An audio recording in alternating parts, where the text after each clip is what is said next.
दुनिया के सबसे बड़े डेजर्ट में ठीक इस जगह पर जहां मीलों दूर तक ना कोई शहर आबाद है, ना कोई बस्ती और हत्ता के कोई झोपड़पट्टी तक मौजूद नहीं है, यहाँ सैटेलाइट इमेज से एक अजीब पैटर्न बना देखा गया।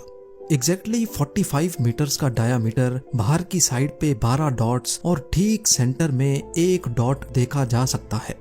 हैरान करने वाली बात तो यह है कि डेजर्ट के बीचों बीच इतनी एक्यूरेसी से बना ये पैटर्न कोई अकेला नहीं है, बल्कि थोड़ा जूम आउट करने पर मालूम पड़ा कि सेम एक जैसे 8 पैटर्न बिल्कुल स्ट्रेट लाइन में बने हुए हैं। इन तमाम पैटर्न्स की शेप, इनका साइज और इनका डायामीटर एक जितना ही है और सबसे बढ़कर ये कि इन सारे पैटर्न्स के दरमियान ठीक 420 मीटर्स का फासला है। ऐसा नहीं कि कहीं 440 मीटर तो कहीं 400 मीटर, सबके दरमियान एग्जैक्टली 420 मीटर का ही फासला है। थोड़ा और जूम आउट करके देखा जाए तो मीलों दूर तक यहाँ रेत के सिवा कुछ नजर नहीं आता। तो अब सवाल ये उठता है कि इस वीराने में इतनी एक्यूरेसी से बने इन पैटर्न्स के पीछे आखिर राज क्या है? क्या ये एंशिएंट वर्ल्ड का कोई कारनामा है या फिर एलियंस की तरफ से छोड़ा जाने वाला कोई मैसेज? ज़ेम टीवी की वीडियोस में एक बार फिर से खुशामदीद। नाजरीन, अफ्रीकन सहारा दुनिया का सबसे बड़ा डेजर्ट है, इतना बड़ा कि इसके अंदर इंडिया जैसे 3 मुल्क और पाकिस्तान जैसे 11 मुल्क फिट आ सकते हैं। 92 लाख स्क्वायर किलोमीटर पे फैला हुआ सहारा इतना बड़ा है कि इसकी एक साइड रेड सी को, दूसरी मेडिटेरेनियन सी और तीसरी साइड अटलांटिक ओशन पे लगती है। बड़ा होने के साथ साथ अफ्रीकन सहारा बहुत सख्त हालात से दो चार भी रहता है। दिन के वक्त 50 डिग्री सेल्सियस जितनी आग बरसाने वाली गर्मी तो रात को टेम्परेचर फ्रीजिंग पॉइंट से भी नीचे चला जाता है। इन हालात को अगर बर्दाश्त कर भी लिया जाए तो पानी की शॉर्टेज और खुश्क हवा यहाँ इंसान को जीने नहीं देती। यही वजह है कि सहारा में जो भी शहर आबाद हैं वो पानी के करीब करीब हैं और बाकी सारा का सारा एरिया बिल्कुल वीरान रहता है। ये गोल पैटर्न्स भी सहारा के ऐसे ही एक वीरान एरिया में देखे गए थे। सहारा का ये हिस्सा अल्जीरिया में आता है, जहां इन सलाह नाम की एक छोटी सी बस्ती से भी 160 किलोमीटर डीप में जाकर ये पैटर्न्स मौजूद हैं। क्रिस्टोफ हॉबरसन नामी एक प्रोड्यूसर ने पहली बार 2021 में गूगल अर्थ पर जब इन सर्कल्स को देखा तो उसने इनकी गहराई में जाने का फैसला किया। सबसे पहले तो ये जानना था कि आया ये असल में ग्राउंड पर मौजूद हैं या ये कोई सैटेलाइट की खराबी की वजह से इतने एक्यूरेट पैटर्न्स शो हो रहे हैं। लिहाजा इस मसले को सुलझाने के लिए क्रिस्टोफ ने उस कंपनी से राब्ता किया जो गूगल के लिए सैटेलाइट से फोटोज खींचती है। मैक्सार टेक्नोलॉजीज के सीनियर डायरेक्टर ने कंफर्म किया कि ये सैटेलाइट का कोई ग्लिच नहीं, बल्कि ये सर्कल्स असल में ग्राउंड पर मौजूद हैं। ये इंफॉर्मेशन मिलते ही पहला शक तो दूर हो गया। अब इन पैटर्न्स की असल हकीकत मालूम करने के लिए आर्कियोलॉजिस्ट्स, अल्जीरियन एक्सपर्ट्स, ऑफिशियल्स और कई टूर ऑपरेटर्स से राब्ता किया गया, लेकिन किसी को भी इन सर्कल्स का आइडिया तक नहीं था। ये अजीब दिखने वाले एक ही लाइन में इतनी सफाई से बने पैटर्न्स हर कोई पहली बार देख रहा था। कई महीने की रिसर्च करने के बाद क्रिस्टोफ हॉबरसन को शक हुआ कि कहीं ये साइज्मिक सर्वे के निशानात तो नहीं है। साइज्मिक सर्वे जमीन में ऑयल ढूंढने के लिए परफॉर्म की जाने वाली टेक्निक को कहते हैं, जिसमें एक मशीन पर लगे हैमर की मदद से जमीन में वाइब्रेशन पैदा की जाती है। इन वाइब्रेशंस को साइज्मिक वेव्स कहा जाता है, जो जमीन के अंदर मौजूद जियोलॉजिकल स्ट्रक्चर से टकराकर वापस ऊपर की तरफ जाती हैं, जहां रिसीवर्स इन वेव्स को रीड करते हैं और फिर एक कॉम्प्लेक्स कंप्यूटर प्रोग्राम की मदद से ये पता लगाया जाता है कि जमीन के अंदर ऑयल है कि नहीं। सहारा में बने ये अजीब पैटर्न्स क्या साइज्मिक सर्वे का सबूत हैं? ये जानने के लिए यूनिवर्सिटी ऑफ टेक्सास में दुनिया के सबसे बड़े साइज्मिक सर्वे एक्सपर्ट से राब्ता किया गया। बॉब हार्डिज ने जब इन पैटर्न्स की पिक्चर को देखा तो उनका कहना था कि ये पैटर्न्स किसी सूरत भी साइज्मिक सर्वे के नहीं हो सकते, क्योंकि पहली बात, सर्वे में मशीन ऐसे पैटर्न ही नहीं बनाती, और दूसरा ये कि जो भी कंपनी हजारों लाखों डॉलर खर्च करके किसी साइट पर सर्वे करती है और वहां ऑयल नहीं मिल पाता तो वो अपने निशानात मिटा देती है, ताकि उनकी की गई मेहनत का कोई दूसरी ऑयल कंपनी फायदा ना उठाए। यानी बॉब के मुताबिक ये पैटर्न्स साइज्मिक सर्वे के नहीं हैं। तो आखिर फिर ये किसने और क्यों बनाए थे? इंटरनेट पर ही रिसर्च करने के दौरान 1885 के एक डॉक्यूमेंट में कुछ मजीद इशारे मिले। इस डॉक्यूमेंट में एक कुएं का जिक्र किया गया है और साथ ही 2 टूम्स का जिक्र भी किया गया है जो सर्कुलर शेप की हैं और इन पैटर्न्स की तरह बहुत रेगुलर शेप की बनी हुई हैं। और सबसे बढ़कर ये कि इन टूम्स की लोकेशन भी पैटर्न्स से सिर्फ 10 किलोमीटर ही दूर है। अफ्रीकन सहारा में इन टूम्स को ट्यूमुलस कहा जाता है, जहां हजारों साल पहले रॉयल किंग्स को दफनाया जाता था। 10,000 साल पहले बनाए जाने वाले इन टूम्स को अगर इन पैटर्न से कंपेयर किया जाए तो इनकी शेप और डिजाइन में काफी वाज़ेह फर्क देखा जा सकता है। अपने शक को कंफर्म करने के लिए एक टूनिशियन आर्कियोलॉजिस्ट से कांटेक्ट किया गया जिसने अल्जीरिया के इस हिस्से में काफी रिसर्च की है। उनका कहना था कि इन पैटर्न्स का टूम्ब से तो कोई ताल्लुक नहीं है, पर ऐसा मालूम होता है कि ये जो कुछ भी है इसका ताल्लुक पानी से है। 2,500 साल पहले रेगिस्तान में पानी निकालने के लिए एक टेक्निक इस्तेमाल की जाती थी जिसको फुगारा या फिर कनात कहा जाता है। इस टेक्निक में जमीन के अंदर पहले एक कुआं खोदा जाता था और फिर स्लोप पर कई शाफ्ट्स हवा गुजरने के लिए खोदी जाती थी।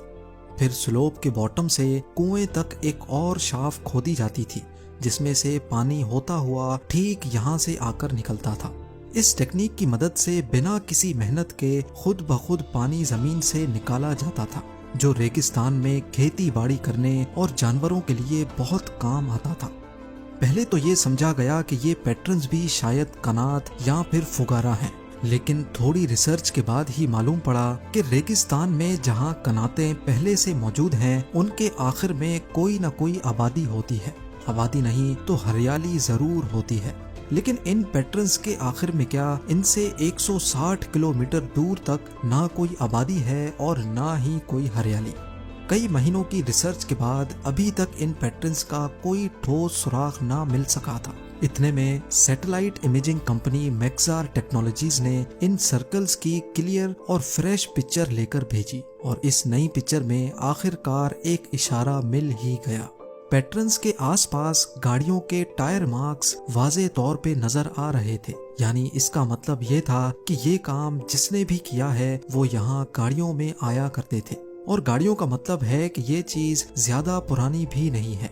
खैर, अब इन पैटर्न्स की असल हकीकत जानने के लिए वो स्टेप उठाने का फैसला किया गया जिसको शुरुआत से ही अवॉइड किया जा रहा था। जी हाँ, सहारा की कड़कती गर्मी में इन पैटर्न्स के पास किसी को खुद जाना पड़ेगा।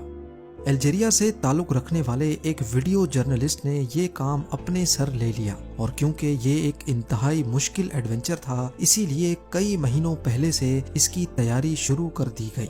यहाँ तक सिर्फ पहुँचना ही कम से कम 3 दिन का लगातार सफर है।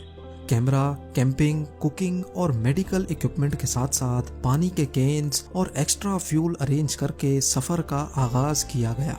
2 दिन के लगातार सफर करने के बाद टीम अब इन सलाह तक पहुंच चुकी थी और यहाँ से आगे ना कोई रोड था और ना कोई रास्ता। जीपीएस की मदद से टीम ने इन पैटर्न्स का रुख करके रेगिस्तान में कदम रख दिया। कई घंटों के मुसलसल सफर के बाद रुकते और फंसते हुए वो अब आखिरकार अपनी मंजिल के करीब पहुंच चुके थे। वो टायर मार्क्स जिनको सैटेलाइट से देखा गया था वो भी जाहिर होना शुरू हो गए थे। जब टीम पहले पैटर्न पे पहुंची तो उनकी खुशी की इंतहा नहीं थी। जो सैटेलाइट से सिर्फ डॉट्स दिख रहे थे वो करीब 4 से 5 मीटर बड़े खड्डे थे जिनको शायद रेत डालकर बंद किया गया था। उन्होंने 8 के 8 पैटर्न्स को विजिट कर लिया। सब में 13 खड्डे एक ही डिजाइन में मौजूद थे, लेकिन इन पैटर्न्स में एक चीज ऐसी थी जो सैटेलाइट से नजर नहीं आ सकती थी, और वो थी मेटल की ये तारें। कुछ मेटल वायर्स को जमीन के अंदर से निकलते देखा जा सकता था, जिनमें से कुछ तो ऐसी थी जिनमें रबड़ स्लीव अभी तक चढ़ी हुई थी। अभी इन वायर्स का मामला किसी के समझ में आता कि वहां से एक अटैचमेंट स्ट्रिप मिली। ये स्ट्रिप आम तौर पे सामान को बांधने के लिए इस्तेमाल होती है, और उस स्ट्रिप पे एक स्टैंप लगी थी जिसपे कुछ लिखा हुआ था। जब उसको ट्रांसलेट किया गया तो मालूम पड़ा कि ये स्टैंप एक्सप्लोसिव और एम्यूनेशन बनाने वाली कंपनी की थी। जी हाँ, इन खड्डों में डायनामाइट था। ये डायनामाइट कब, क्यों और किसने डाला था, ये जानना बहुत जरूरी था। शूटिंग टीम को यहाँ से कैंड फूड के कुछ खाली कैन भी मिले, जिनकी बैक साइड पे सोपी के कंपनी का लोगो अभी तक मौजूद था। ये कैंड फूड की कंपनी आज भी मौजूद है। जब कंपनी से कांटेक्ट करके उनको खाली कैन की फोटो भेजी गई तो उन्होंने बताया कि ये पैकिंग 1958 की है, यानी आज से करीब 65 साल पुरानी। दो चीजें अब कंफर्म हो चुकी थी कि इन पैटर्न्स के अंदर एक्सप्लोसिव था और ये काम 1958 में किया गया था। लेकिन ऐसा करने की असल वजह क्या थी, ये जानने के लिए लोकल डेजर्ट गाइड से राब्ता किया गया, जिन्होंने शायद कभी यहाँ तक पहुँचने में किसी की मदद की हो। एक डेजर्ट गाइड ने बताया कि उसके वालिद भी एक डेजर्ट गाइड हुआ करते थे। जब उसके वालिद से इंटरव्यू किया गया तो उन्होंने बताया कि 1958 के आसपास जब वो जवान हुआ करते थे, तब एक कंपनी के कुछ लोगों ने यहाँ खुदाई का काम किया था।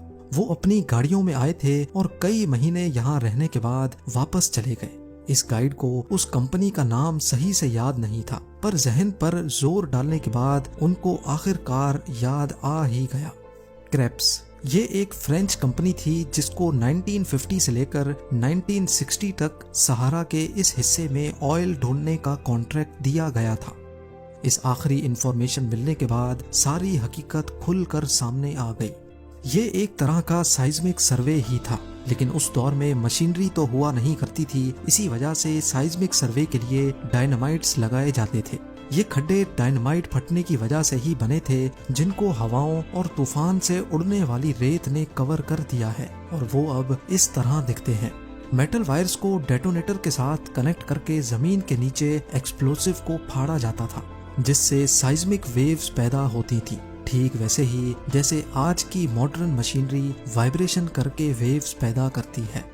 उम्मीद है जेम टीवी की ये वीडियो भी आप लोग भरपूर लाइक और शेयर करेंगे। आप लोगों के प्यार भरे कमेंट्स का बेहद शुक्रिया। मिलते हैं अगली शानदार वीडियो में।